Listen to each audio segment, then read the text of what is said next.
गौतम बुद्ध की सीख, मृत्यु सभी की होगी, इसलिए मृत्यु से डरना नहीं चाहिए। दुखी होकर वर्तमान खराब न करें। गौतम बुद्ध से जुड़ा से जैसे गौतम बुद्ध से जुड़ा प्रसंग है। गौतम बुद्ध जीवन में सुख शांति बनाए रखने के लिए सूत्र बताया करते थे। वे रोज अपने शिष्यों को उपदेश देते थे। काफी लोग उनकी बातें सुनते थे। इस वजह से लोगों की उनके लिए आस्था भी थी। एक बूढ़ी महिला गौतम बुद्ध को बहुत मानती थी। एक दिन उसके बेटे की मृत्यु हो गई।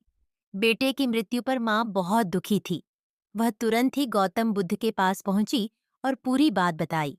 महिला ने कहा कि आप मेरे बेटे को फिर से जिंदा कर दीजिए।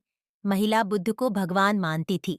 उसे लगता था कि वे उसके बेटे को जीवन दान दे सकते हैं। महिला की बातें सुनकर बुद्ध ने कुछ देर सोच विचार किया। सोचने के बाद बुद्ध बोले कि इसके लिए तुम्हें गांव के किसी एक गांव डेटी किसी एक घर से एक मुट्ठी सरसों के दाने लेकर आना होंगे।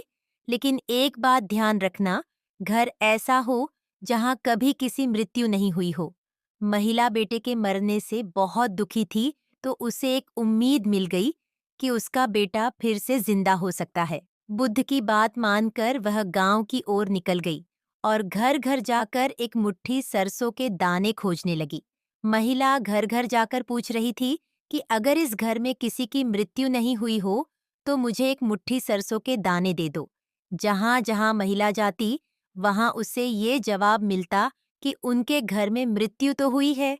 किसी के घर में पिता, किसी के घर में माता, किसी पत्नी, तो किसी के पति और किसी की संतान की मृत्यु हुई थी। पूरे गांव के एक एक घर में महिला ने सरसों के दाने मांगे, लेकिन सफलता नहीं मिली।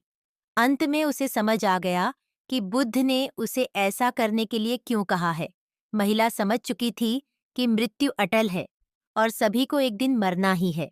जब वह बुद्ध के पास लौटकर आई तो उसका मन शांत हो चुका था। बेटे के मरने का दुख था, लेकिन उसकी